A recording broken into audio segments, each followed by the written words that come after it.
In the deadliest day of Ukraine's protests so far, at least 20 people, including demonstrators and policemen, have been killed, according to reports. The scuffles with the riot police started in Kiev early on Tuesday morning, soon after thousands of protesters marched towards the parliament, where opposition leaders accused pro-government factions of dragging their feet on a constitutional reform that would limit presidential powers, a key opposition demand.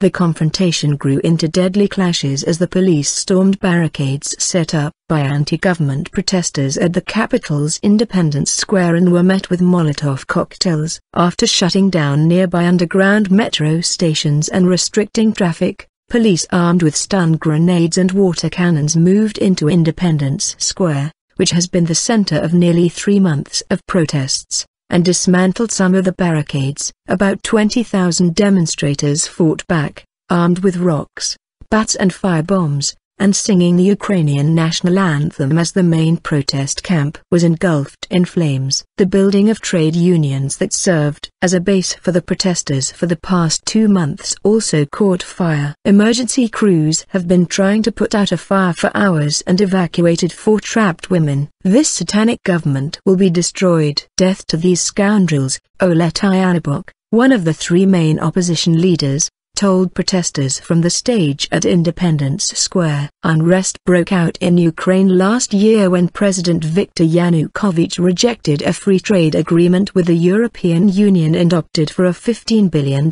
package of Russian credits and cheaper gas to support Ukraine's ailing economy in November. Brink of tragedy, with protests in Kiev showing no sign of ending, Yanukovych has come under mounting Western pressure to strike a deal with the opposition and resolve the 12-week-old crisis. Speaking to Al Jazeera on Tuesday, Valentin Yakushik, a political science professor at the University of Kiev, said, "Now the official opposition cannot control the people protesting in the streets. They came to the tactics of vandalism, burning down some buildings, destroying cars, throwing stones, Molotov cocktails. Very dangerous situation," as reports trickled in of protesters taking over government buildings in other Ukrainian cities. A meeting at the presidential residence between Yanukovych and opposition leaders Vitaly Klitschko and Arseniy Yatsenyuk broke down, according to opposition sources. Anna German, a member of parliament, told the Correspondent.net news website that Yanukovych was planning to give a televised speech early on Wednesday. "Yanukovych is reacting to the situation absolutely inadequately,"